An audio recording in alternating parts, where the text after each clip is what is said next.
Years ago, I asked you, I said, Elizabeth, what is exit planning to you? What's the essence of exit planning to you? And you paused for a minute and you said, it's asking questions.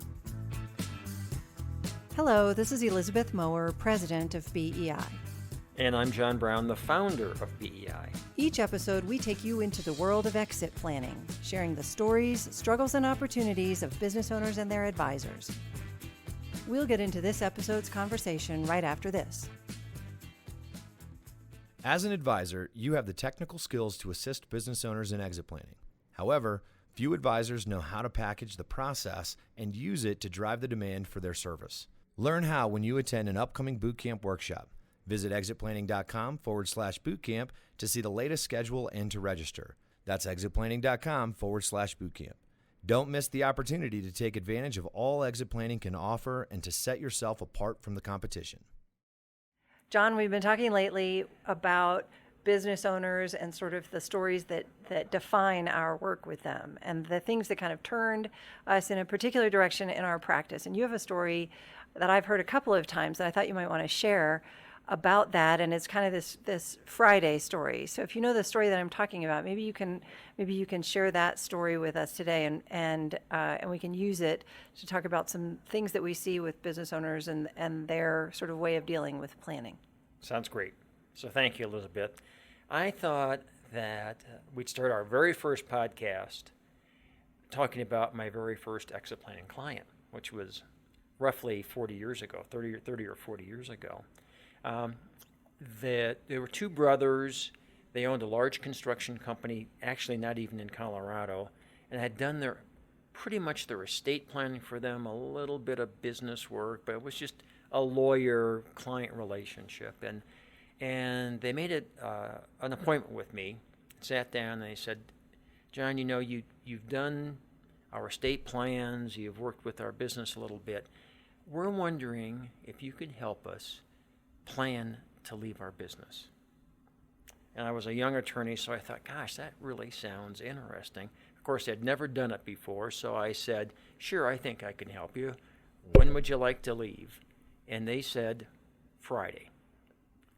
And that stunned me, and it made me realize that they didn't know what to do. I didn't know how to help them. So that really then led to me starting to think about how can we help owners develop a plan to perhaps leave their business, but just develop some forward thinking on the part of owners so that they don't come to us and say, I'd like to leave, and I'd like to leave in 2 days.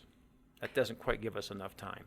Right, Yeah. right. And I was thinking about that story and remembering that in the early days of my practice, when I spent a lot of time sort of sitting in meetings with business clients and listening to them talk about their issues and their goals and what they wanted to do, my observation was that there was sort of a pattern that sort of builds on the Friday theme, which was that we had a lot of planning conversations with business owners in the sort of late summer and fall every year.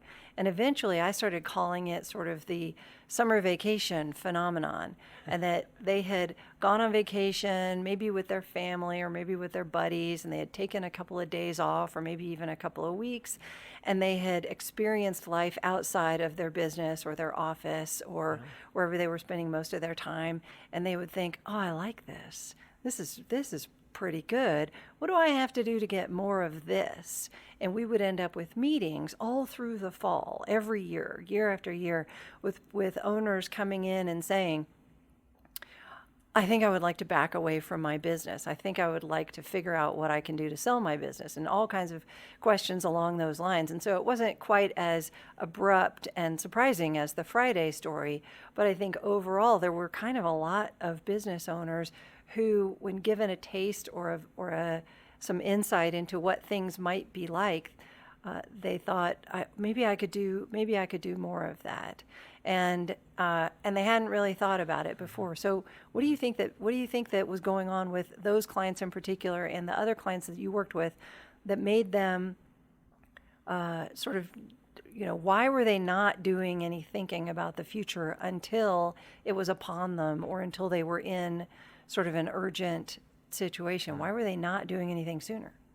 Well, if I absolutely knew the answer to that, life would be different for business owners, certainly. But I think what I learned from Friday, and then as we started to do some exit planning in our old law firm, I realized that owners, they don't know what to do.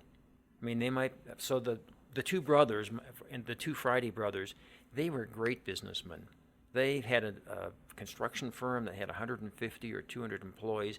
They knew the construction business, but they had no idea of how to develop a process or a plan for them to leave the business and accomplish whatever it is they would want to accomplish when they left the business. So I think a lot of it is, they finally sensed, in your example, a desire to maybe do something other than the business, but they don't even know how to get started. So I think that's a major issue. And I think another issue is that, and I blame myself for this, I didn't ask them when they were my business owner clients before the Friday meeting, hey, have you guys ever thought of someday leaving your business? Are you guys getting burned out? How do you feel about your relationship to the business? I didn't ask any of those questions. I was just a nerdy lawyer.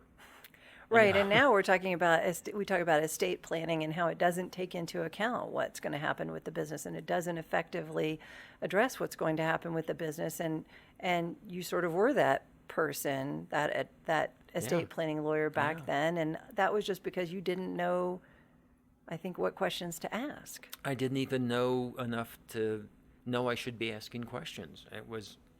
So I think in the whole area of exit planning, and that's one reason why we all started BEI, was there is profound lack of knowledge on the part of owners and on the part of their advisors, for the most part. Hopefully that's changing a little bit through what we and others are doing, on the need to plan, the need to think about what the future holds for you and your company, and then the need to start acting on that plan. So I think those are big issues that hopefully this podcast and our involvement in the business advisory community will shed more light, more knowledge on all of that. Right, and obviously I came into the planning practice a little bit later and was able to sort of learn from the experiences of people who had gone before me, who had done a lot of work with business clients to help them sort of achieve their goals for the future. And yet I still, when I was developing my own practice, I kind of made my own mistakes. And one of the things I remember doing wrong that I try to teach in our educational programs now is that several times business clients came in and said, can you help me do this? And so I specifically remember one client came in and I met with them alone, so I was advanced enough in my practice that I could do the work alone, but I wasn't as good at really being sort of a trusted advisor. So these people come in, husband and wife, they have a business, they want to do something, some kind of, we heard that you could help us create an incentive plan for our top people in the company. Can you help us do that? And, and I sort of went off on them and said, well, we don't really start there. The way we start is by trying to understand business owners' goals. And so I really need to understand your goals first. I need to understand more about your company. And I could sense during this meeting that I was irritating them. And the problem was that they had asked for a specific thing, and I was completely redirecting them into this process that worked better for me. And what I ended up learning after messing that up several times in kind of the same fashion was that when a business client comes in and says, can you help me get out by Friday? Can you help me with this particular thing in my business? I had another client come in and drop a stack of documents on the table and say, this is the stock option plan that my biggest competitor has. I got a copy of it. Can you do the same one for me? and I need to really start at step one of the process with you. And that was not the right way to do it. What I needed to say is, absolutely, I can help you. Absolutely, we can do something for your employees, for your management team, for your risk prevention in your company, whatever it was that they came in to see me about.